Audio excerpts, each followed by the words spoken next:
Well, hello everybody. Welcome to another Criterion review of on the Chasing Labels channel. Of course, I'm Stephen Billings, and with me is, of course, Mr. Chasing Labels himself, Andrew Cabral.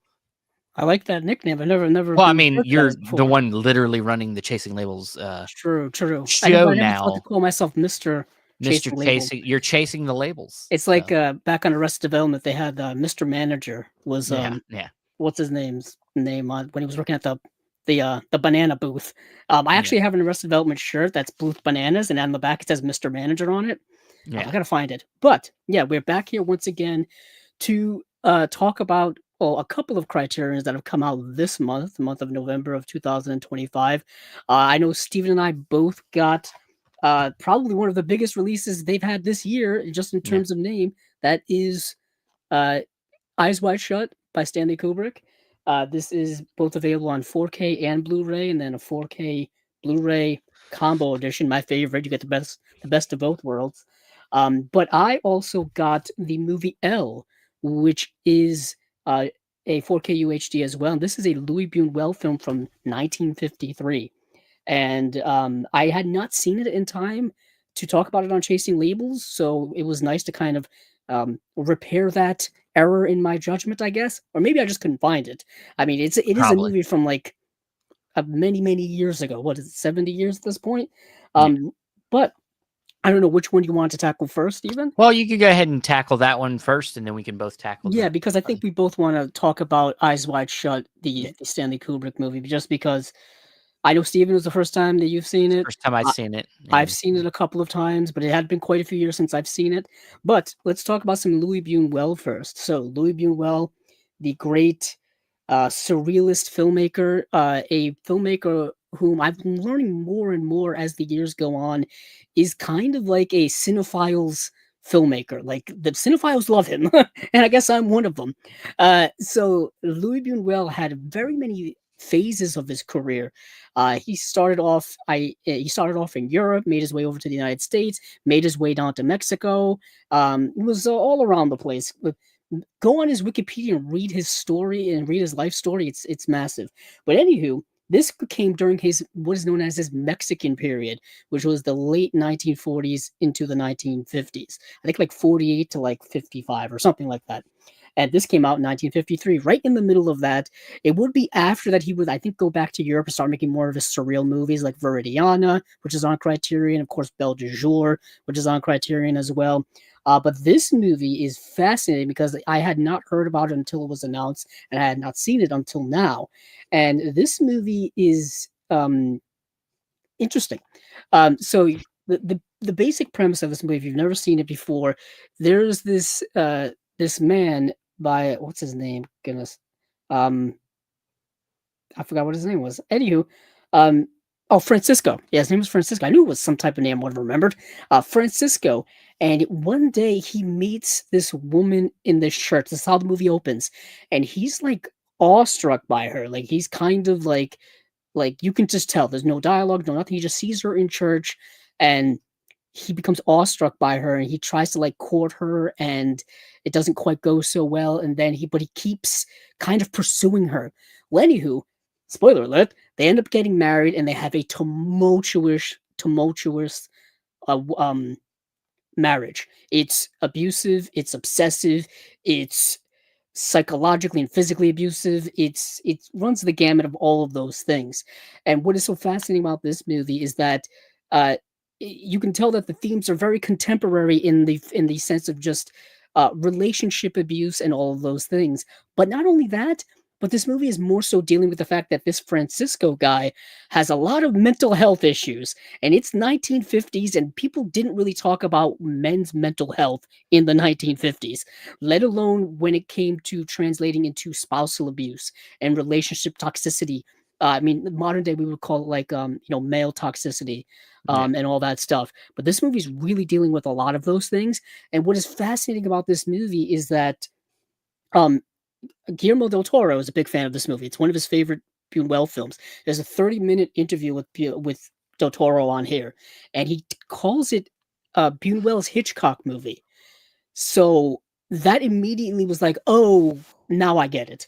It's Yeah. this Hitchcock movie. If you know the movie Vertigo, imagine that, but kind of taken to another level. Because in the movie Vertigo, people probably maybe not know this, Jimmy Stewart's character is obsessed with this woman. Like, even to the point where at one point in the movie, he takes what he perceives as to be another woman and starts dressing her as the woman that he fell madly in love with. It's that obsessive that leads to psychosis, that leads to all kind of mental health issues. But this movie's dealing with all of that and then some. So it's really, really good. And it's 92 minutes long. So it's a perfect watch, really, it is. And this release specifically is the 4K UHD. It's got the 2 discs. You have the booklet here with the picture of Bunuel, which is a picture I've seen before. They've used that many a time. And then you have some inner artwork here as well. There are some other interviews and some other things on here. There's a new video essay by on Louis Bunuel by scholar Jordi Zifra, and that is called, I think, E to L. And what it is basically giving you context of Bunuel's life and career leading up to the making of L. So you get kind of all that little backstory spiel that I was trying to go over. That's in here. That's very, very good. Like I said, you got the Del Toro interview, which I can listen to that man talk for hours about anything. Incredibly passionate, and he just kind of knows everything. There was an interview actually with Bunuel back in 1981. I think a French program that runs about 30 minutes long as well. So you get to hear from the man himself. Really, like 2 years before he passes away, actually. So, and there's a panel discussion in here in 2009 about Bunuel as well. So this is a really nice addition from Criterion. We also get like new extras put on here. I don't believe this movie's been on HD before. I think this is it's a. I want to say doesn't really say if it's a new 4K. It does say new 4K digital restoration supervised by photographer Gabriel Figueroa Flores and director of photography Gabriel Figueroa's son. So the movie looks really, really good. It's in black and white entirely. Very interesting indoor close knitted cinematography in the movie, because the movie is really all about the relationship between these two characters and the volatility within it. So you get a lot of shots indoors, in close quarters, because this woman is kind of a prisoner inside of her own marriage. That's really what this movie is depicting. So that's the movie L by Louis Bunuel. If you don't know Louis Bunuel's work, and you don't want to get into his more surreal stuff. This does have surreal stuff in it, but not as much as like Belle de Jour and some of his other work. So this is a good kind of starting off point, I think, for Louis Buñuel, if you haven't seen his work before. So yeah, that's Nice. a good release. I don't know if you want to mention some of the other releases this month Sure. Go ahead. Yeah. that we don't have access to, but that are definitely worth noting. Especially now during the Criterion sale that is still ongoing, going to December 7th, I think. I think it's from like November 7th to December 7th. So we've got Hell's Angels, which is the Howard Hughes film. Definitely something that I'm going to be getting eventually. We have Burden of Dreams, which is the documentary about the making of Fitzcarraldo. Fitzcarraldo had a notorious crazy making of with Werner Herzog and Klaus Kinski trying to kill each other. And then you had a 4K re-release of The Breakfast Club. If you don't own that movie yet, there's plenty of versions to choose from. Yeah. Versions. And then they have the revival of the Eclipse series with Eclipse Series 47, the Abbas Kiarostami early short films and features, and also the movie Deep Crimson, which I think is kind of underrated and maybe overlooked and not familiar to some. So I thought I would just mention those tangentially. But the mainstay, Stephen, I would say, Mm. is Eyes Wide Shut. Yes. Um, yeah, I just want to get your opinion first because you've Okay. never seen it before we dive into this edition. Yeah. So, yeah, backstory on me and my relationship with Kubrick. I don't really have like a strong relationship with Stanley Kubrick's films. Andrew knows this. I mean, like I think I've said on occasion that like I'm not really a super fan. Like think I like The Shining, and like things like 2001. I'm not like super. Not super on board with. And we describe this in a lot of ways. Like sometimes you come to filmmakers at the wrong time, or you're just not quite ready to be on their wavelength. I don't know, or maybe I've chosen wrong times to try to watch his films. But I'll say that this is the first time I think I've watched a Kubrick movie for the first time and really liked it. Nice. So I was yeah, afraid you weren't gonna like it. no, I wasn't sure what to really expect it. You know, like I'm trying to go into everything, you know, super open minded, but um, yeah, I was kind of like sucked into this movie right away because I think what I like about this one more than some of his other ones is that though the concept is like kind of like crazy and out there, it's essentially just it's like a relationship movie. It made me think of like Bergman films. You know, it made me think of Bergman films where it's like scenes of a marriage or you know like stuff like that. It's about this marriage that's you know got kind of underlying issues that are finally kind of coming to the surface and you know it's in this very erotic and you know a lot of it's sexual. It's a lot of sexual tension and a lot of you know I mean this was a time in film that a lot of movies like this were getting made. And 99 when this came out was kind of in the tail end of it really. I mean like we were past the you know the ones with what Fatal Attraction and things like that had come way earlier. But this came out, and and now that I'm saying it, I'm like, wow, this is definitely kind of part of that family, but on a way more cerebral level, less sleazy, more cerebral, which is what More Kubrick is highbrow. all. Yeah, which is what Kubrick's all about. He's one of the most highbrow mainstream directors we've ever seen. Very much so. Yeah, So I'm kind of, I guess, somewhat on the other end of the spectrum when it comes to you in terms of my exposure to Kubrick. Um, he's my favorite filmmaker of all time. So oh, I know. since can't get much further away than that. So I've like watched his movies, rewatched his movies. Yeah, I've had them on DVD, Blu-ray, and now getting the 4Ks. You know, studied his work, watched the documentaries, read, books and essays and all kinds of stuff about him because I would say that Kubrick has got to be one of the most written about filmmakers of all time. yeah, Just people analyzing, overanalyzing, sometimes interpreting, misinterpreting, making up stuff about his sure. movies and all that kind of stuff, Well, I mean, especially with The Shining. Uh, remember we had what's the guest we had? I'm blanking on his name. David. I'm blanking. But he remember he made that short film yes. Oh, about the making of Barry Lyndon, yes. like the Yeah. behind the scenes stuff, you know, It was and like the we behind the scenes, like about two people who were like falling in love while on the while the set. making of the Barry Lyndon was Yeah, happening. great, great short. It is a It's great short. We have a even though list.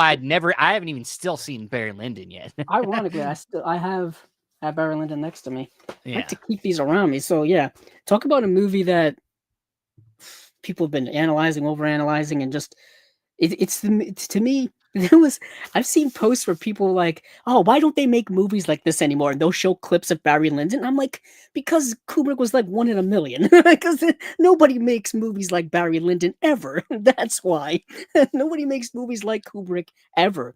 Now you can make Kubrickian-esque movies, kind of like how you could do for other directors, but it's not quite like the I genuine mean, article. sure. I And mean, I think the biggest comparison today is Christopher Nolan. I think people interesting. like to compare them a little bit because Well, of their yeah, I mean, I think over the years, it's not even an irony.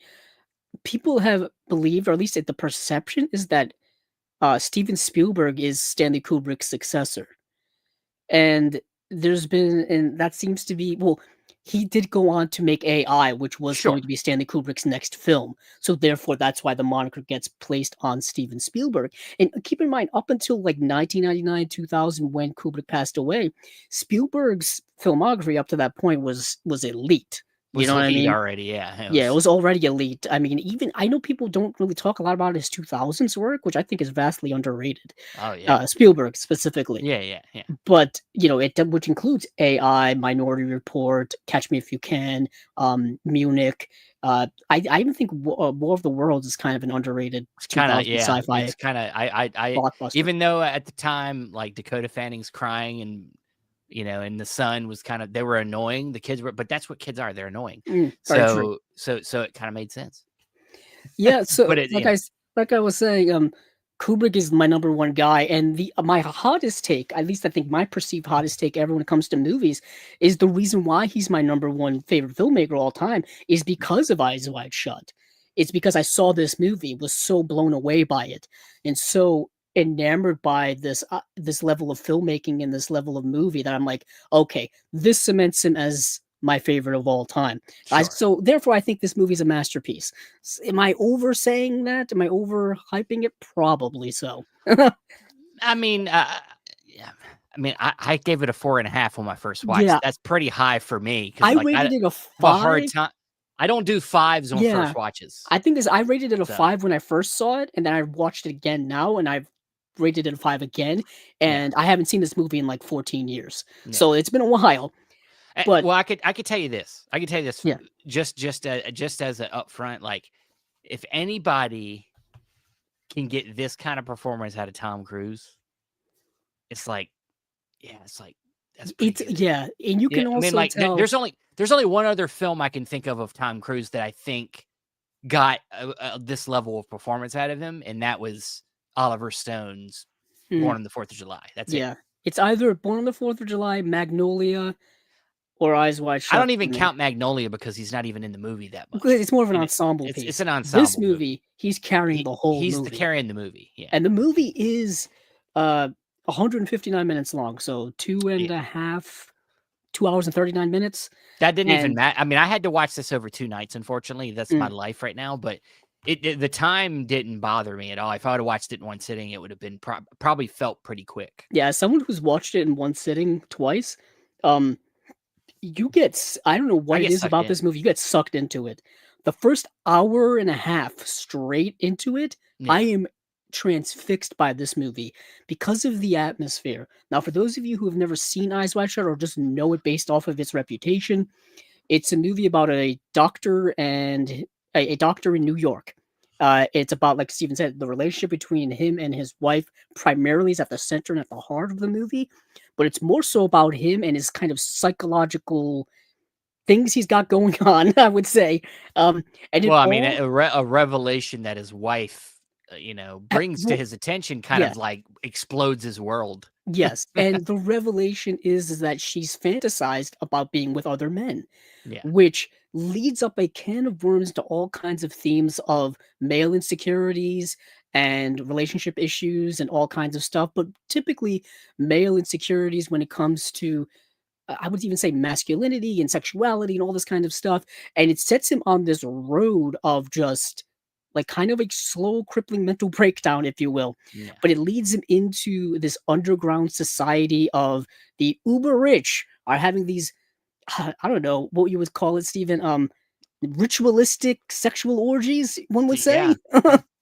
where you need a password to get in. You got to dress up.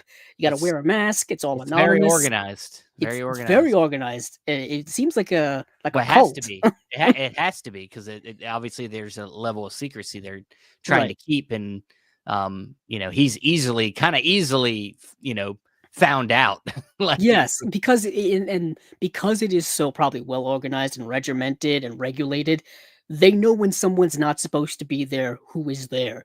And it just shows you like what level of security these people will take to preserve whatever they've got going on. yeah, And the movie is very secretive when it comes to all of those elements. But what the movie is notorious about is featuring lots of sexual activity going on. Lots of nudity, lots of sexual activity. Initially, when the movie first came out, Warner Brothers had to censor some of that stuff down before they released it. I mean, there's a whole backstory of what happened at the end of the making of this movie because Stanley Kubrick abruptly died, I believe, 6 days after he showed the final cut of the movie to Warner Brothers. And there were still things that perhaps had to be done to the movie that, he was no longer around to do. yeah, And it was like a lot of like some technical stuff and whatnot, but they ended up kind of releasing the movie as is, but with Warner Brothers tinkering in it. But I believe this cut is actually featured as the international cut of the movie, which I'm assuming is the one that's uncensored, like yeah, full on, like some sexual things they had to cut down. But what is interesting is like that stuff, which this movie is notoriously noted for, the these sequences, is a very small part of the movie, Yeah. very minuscule part. Like the rest of the movie is this inner turmoil of the Tom Cruise character going through this breakdown, and like you said, Stephen, the movie is immensely sexual, even without the scenes of sexual things happening. From the very beginning of the movie, sex is kind of used as a temptation and as a thing that's just everywhere. Yeah. I don't know if that's Kubrick commenting on like how sex is just readily part of our society, just in everyday lives, whether it's people trying to sell you stuff or whatever. Well, I It's mean, probably now it's even more relevant today with yeah. porn being at your fingertips. Yeah, and this is kind of we had the internet back in 1999, but not like this, not like Yeah. today, not with the worldwide access we have now, instantly of anything. You know what I mean? Whether it be whatever you want it to be. But And I this yeah. movie, it's just kind of interesting. Had this movie been made 20 years later, what would it be? Yeah. Like, what would the Tom Cruise character be getting into? Would it be more internet based? Would it be more cyber sexual based? Would it be things Sure. like that? And so, rewatching this movie, it's almost a time capsule piece of that time. But like, I think the themes are, rather, contemporary. Sure. But yeah, the atmosphere in the movie, the cinematography, the music is haunting. Yeah. That piano That little piano key, note. Yeah. oh, that thing haunts me to this day. So haunting. But this release You here, know what score it makes me think about? It makes what's me one? think about the score for Social Network. Oh, Very nice. kind of similar haunting piano score. Hmm. Trent Reznor. Yeah, the Trent Reznor and Yeah. Atticus Ross, I think. Yeah, that is interesting. I never even thought of that.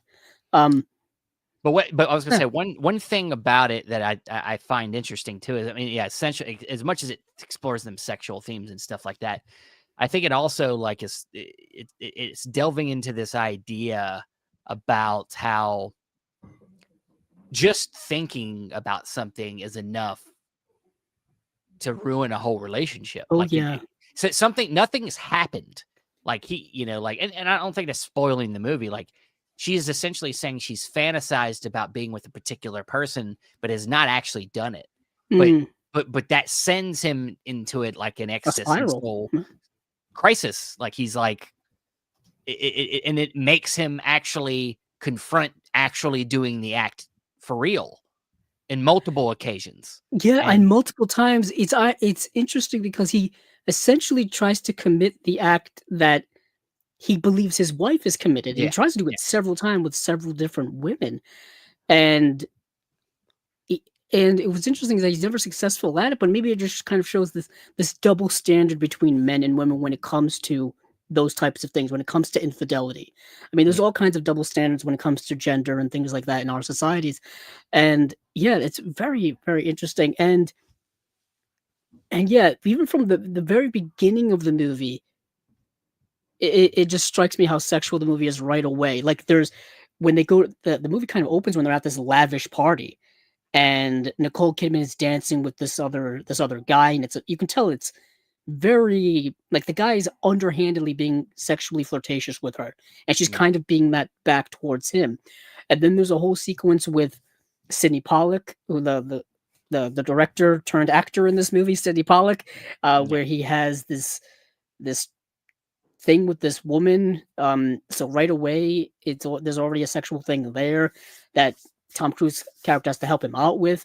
And then there's the scene that I think gets replayed most online and replayed most when it comes to the highlight of this movie is the scene between Nicole Kidman and Tom Cruise in the bedroom.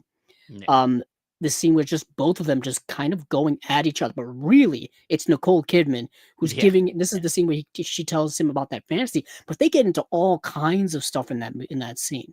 yeah. It's very well remembered. I remember that scene most of all. I forgot that it was so early on in the movie. It really sets the table for their relationship, which would play out through the rest of the movie. But there's so much to say about this film. It's so endless to me. I feel like that's the thing. That's the case with all of Kubrick's work. Like I said, people keep doing all kinds of stuff and making all kinds of Yeah. essays and documentaries and all kinds of things with that. But we do have some comments here, Steve. I don't know if you want to.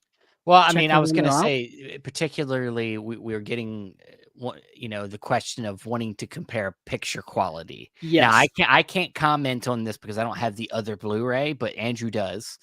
And I could say, just as a person that watched the 4K as the kind of the only way he's ever watched it, I thought the movie looked fine. I mean, I know that the movie has a grain to it that's, I think, it's part of its own purpose. I do think that grain's kind of heavy Mm, in the 4K I restoration. noticed it as well. So Um, I don't know if that's something that was intentional, or maybe that um because it was, sometimes I found it a little distracting how much grain was in the movie, but yeah, I don't know. yeah, I agree with you. So I watched it obviously so I guess we'll kind of break down just this release already. So it does come with 3 discs. It's got the 4K disc, the Blu-ray disc, and both of those just have the movie on it. And then the 3rd disc has all the special features, which there are quite a Yeah. few, which we will talk about.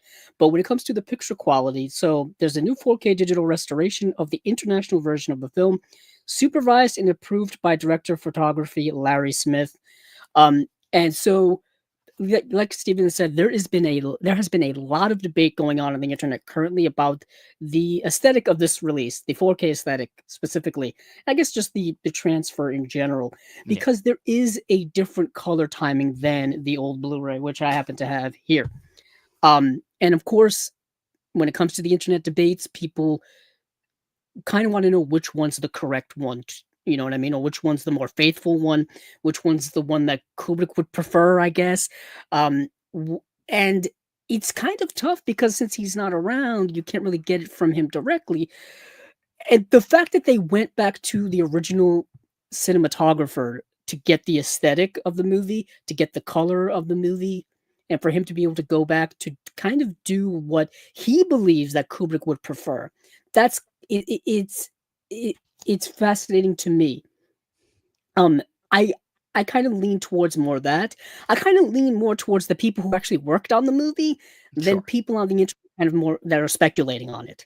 I don't mean to say Yeah. that to be a dick. I'm just saying it because Well, I mean, and no, I mean, like like, it's yeah. just, I mean, look, we have our opinions on some of these changes to movies. We've talked about it, like Miller's Crossing with the Coen brothers and stuff. They're the filmmakers. They're doing something they said that they wanted to do initially, Mm, even though we don't really agree with the fact that they're deciding to do it. But I mean, like, they are the people that are the ones that would know. And so, like, if yeah, you especially are having to somebody choose, yeah, like, especially somebody this close to the production, like literally working on the aesthetic of the movie while the movie was being made. yeah, And what is interesting, there is a 30-minute interview, brand new, with Larry Smith, the cinematographer, talking about the making of this movie and working with Kubrick and all that stuff. How he started back as a gaffer on, we just talked about Barry Lyndon back in the 70s, and and this was actually kind of the first movie that he was a DP on. So I find that endlessly fascinating. But he talked about Kubrick calling him and asking about exposure and asking about all this kind of stuff and whatnot. And also saying something I found to be rather interesting is that Kubrick himself would do the color timing and the color grading for his movies. So he was so hands-on that he would do that because he knew all of those things. Also, Kubrick had actually a photography background. He actually started as a photographer, so he would know aesthetics and stuff like that. So the fact that Kubrick, I don't think, ever got to finish that kind of leads me to believe that the original Blu-ray is also probably not accurate as well, and the original DVD is probably not accurate as well. So what are we going to do in terms of more accuracy? I can definitely say that when it comes to picture quality wise, I think this looks really, really good compared to the old Blu-ray, which is now, let's see how old this Blu-ray is. I want to say from the late 2000s. Yeah, this Blu-ray is from 2007. Just from a mere authoring fact for discs, this would be, a yeah, better conditioned release. And the fact that they got to go back and do a restoration is kind of it's important always a too, plus. because this Yeah. would be an older aesthetic, and this would just look worse by age and the lack of a restoration, or at least the lack of a newer restoration. So I'm not an authority figure on it. All I can go on is based off of the 4K that we got looks really good, but I do understand what Steven is saying. You also have to keep in mind that uh, the lighting in this movie, the cinematography is rather soft, so you're gonna have a lot of film grain. It was shot on film, Sure. and it was purposely exposed at a specific rate. So that's gonna factor into the aesthetic of the movie. And if the cinematographer says it's supposed to look that way, especially And grain maybe it is. I wise, mean, it didn't you know, ruin the movie for me, no, no. but at I just times, wasn't. I'll be honest. I wasn't expecting it to be that grainy either. yeah, yeah. I mean, it was just at times it was more noticeable because of if the shot had more light in it, like you would just see it, like we're getting comments that they believe that this restoration was darker. This Mm, image was darker than the initial one, and then that the other Blu-ray was a lot more bright. yeah, I have Uh, seen the screenshots, and that is very true. yeah, Uh, and um, I mean, uh, obviously, like restoration work and the person that helped work on it, they have an insight, and a lot of times when it comes to stuff like that, they definitely crush blacks. They want blacks to be blacker. They want yeah, stuff like that. people So things are going to go more towards dark than they're going to be and the bright. movie is very dark, not only in tone, but in like, the movie takes place mostly at night Yeah, for the m and indoors, and it's lit, and it's kind of low lit stuff. When you get low lit stuff, you're gonna see, like, grain, you're gonna see noise, you're gonna see some crushing in there. yeah. Um, it's not gonna look like a modern movie. No, It's no. just not, especially not with Kubrick. I don't think any of his movies look very modern, to be honest, at all. As lavish as they may look, like even Barry Lyndon, as lavish as it looks, he was lighting scenes by candlelight. That's not Yeah. gonna look great on your 4K display in 2025. Yes. Yeah. But from what we've got here, I think it looks faithful at least from a modern perspective. You know what I'm saying? Um, yeah, and there's a counterpart Blu-ray on here too, but I'm pretty sure that has the 4K digital restoration. But I also kind of want to transition into this. If you do have the old Blu-ray, I would say hold on to it because it has special features that this one does not, and this has special features that this does not. So a little comparison there. So the old Blu-ray does have a Channel 4 documentary, the last movie, Stanley Kubrick and Eyes Wide Shut, and then it has Last Kubrick, the unfinished films of Stanley Kubrick. Those two are not on here, but this has new stuff, which is what I love to see Yeah. from a Criterion release primarily, but any release. But it was Sure. just awesome to see Criterion get some new interviews. Like I said, they got a new interview with the cinematographer, and then they got a new interview with the second unit and set director Lisa Leone. That was a great interview. That was about 29 minutes as well, and that was excellent because she was very personally close with Stanley Kubrick and Stanley Kubrick's family. So she had all kind of like nice inside stories of like working with Kubrick and just the vibe and all that kind of stuff. Because I think Kubrick has this sense of being a general on set, being very authoritative, and this made him way more personable than I thought he Yeah. would be. Yeah, Illuminator Pro here does say wish it had a commentary. Yeah, same here. That would kind of be nice. I don't know who they would get to do the commentary because I don't even think the old DVD and the old Blu-ray doesn't even have a commentary, and those were kind of standard back then for the Yeah. most part. But this also has, I guess we'll just get into the rest of these. It's got Never Just a Dream, which is a 2009 feature, which is a, I think, feature length documentary that celebrated the 20 years of the movie's release. Oh, yeah, it says Last Kubrick, the unfinished films of Stanley Kubrick. So maybe that is the same one that was on there. I was gonna say, Yeah, you it kept does have saying that. you were saying that, and I was like, I thought I Mm, saw that on there. yeah, that So is on yeah, there. My bad. But it does not have the Channel 4 documentary, The Last Movie, Stanley Kubrick and Eyes Wide Shut. That's not on here. sure. Read through the I rest know, of maybe I should read this a little closer now. It does have Kubrick Remembered featuring interviews with actors Todd Field and Lily Sobieski and filmmaker Steven Spielberg. Kubrick's 1998 acceptance speech for the Directors Guild of America, which he couldn't attend because he was working on Eyes Wide Shut. There was another interview here that they don't list. It was a 15-minute um, interview that was actually at the um,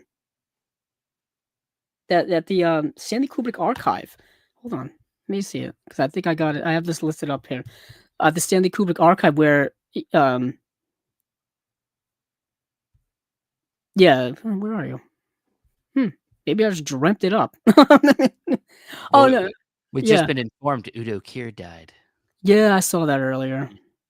Okay, so there is a special feature on here that I watched that's not listed on the Criterion website or on the back of the disc. Anywho, there was a nice 15-minute interview with the woman who ran the archive of Stanley Kubrick that had all like his letters and all that kind of stuff, and it was talking about the uh, kind of Kubrick's history with the making of this movie. Yeah. So Kubrick back in the 60s actually got the right to the novella that this movie is based on. That was an Austrian novella from 1926.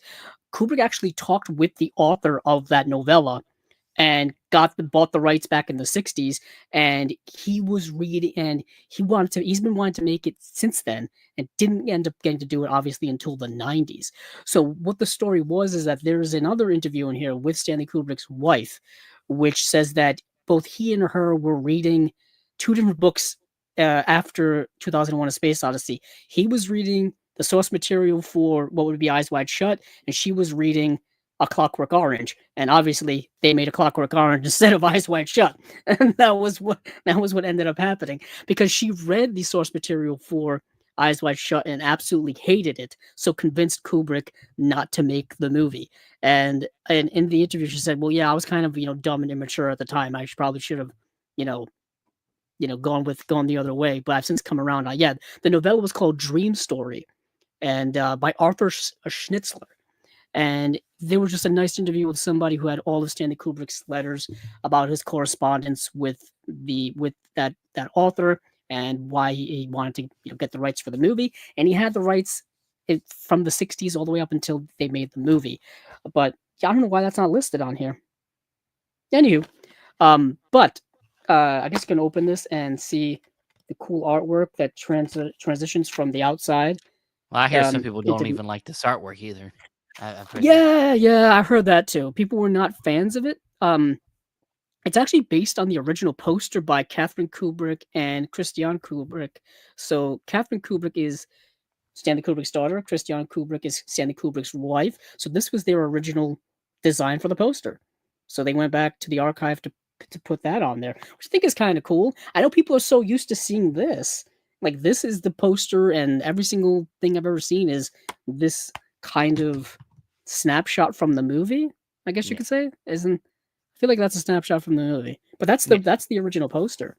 Is just black with this little clip out here in the middle of Tom Cruise and Nicole Kidman, who were married at the time while Yeah. making the movie, which is interesting considering what this movie is about.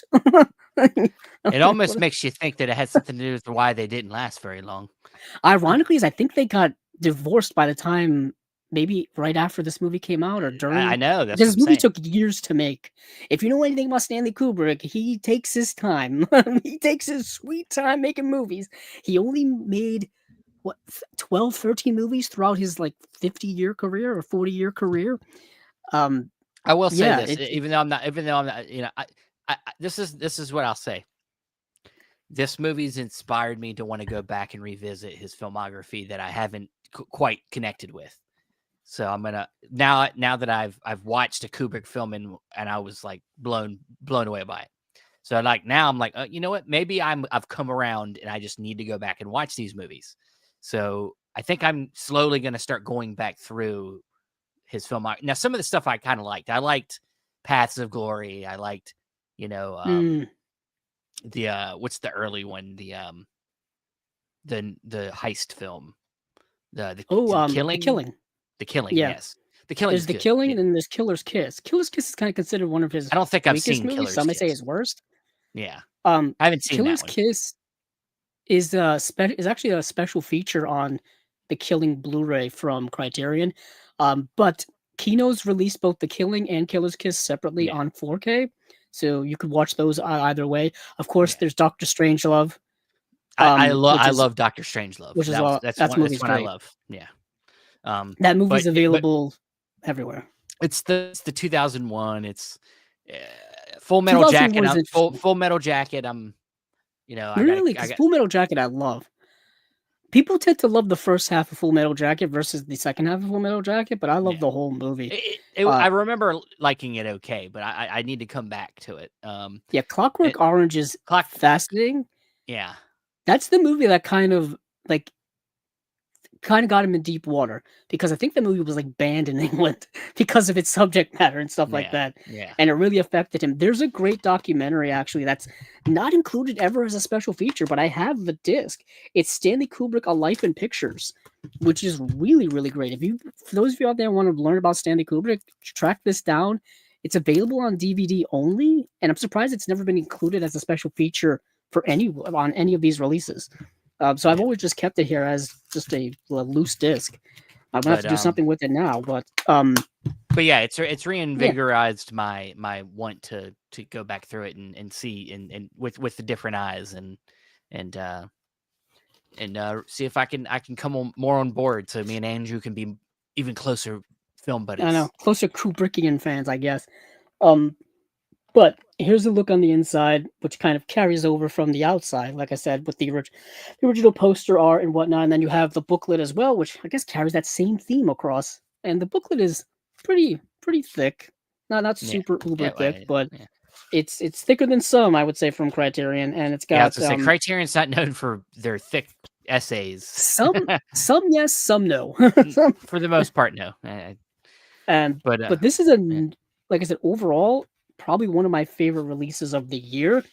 Not only because the movie's so good, but I think the wealth of special features is also incredibly nice. Like I say, anytime you can get new special features and new special features from people that worked on the movie yeah, is even more important than anything to sure. me because Yeah, a lot of these, directors are no longer with us.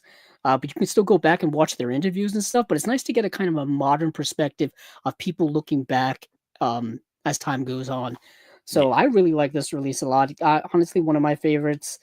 I love the fact that they did put all the special features on a third disc and not yeah, cram them all on the other discs. That's kind of nice. yeah. Um, yeah, Yeah, it's a that's good Eyes Wide release. Shut for me, Steven. I was glad I got it. So that is it for this Criterion review for November 2025. Stay tuned because soon enough we will be doing some December releases. We'll see what comes. But as Andrew said at the beginning, that 50% sale is still going on. So Yes. you can pick these up, I believe, during the sale. Yeah, So Eyes Wide Shut, L is already out. Louis yeah, Bunuel's L is already I out. think tomorrow or Tuesday that comes out, right? Yeah, I think Tuesday Eyes Wide Shut comes out, which would Yeah, be I don't even remember. I don't even know what date Tuesday would be. The 25th. yeah, Yeah, this will be out the 25th. or 24th. Isn't it 24th? Yeah, 24th tomorrow. Oh, Tomorrow's Monday. I don't know. But that is it for this Criterion review. Thanks to everybody that joined us tonight. Of course, watch this on playback on the Chasing Labels YouTube channel. Tomorrow night, you have Andrew coming in with Chasing Labels. Be running down the announcements for the next couple weeks. Ironically, we will be talking about Criterion once again because they Yeah, announced their February slate. So exactly. stay tuned for that. And there will be a video here of my trip to the Criterion sale. That will be up sometime this week as well. Yeah. And then the unwatched pile will be cramming in the middle of the week, right before your Thanksgiving. So you can hear us talk about some noir. It's Noir-vember. Let's not forget that. So me and Andrew got a couple of noirs. And we're gonna make it super noir. We're gonna do the show in black and white. So stay tuned for that. And we're gonna talk about some of our favorite holiday noirs. So stay tuned. And hey, that movie Mutations thing that I've been talking about for a while, that first episode's up. Go check that out. It's on the channel. Also go to subscribe to the Movie Mutations YouTube channel. All right, guys, that is it. We love you. Good night.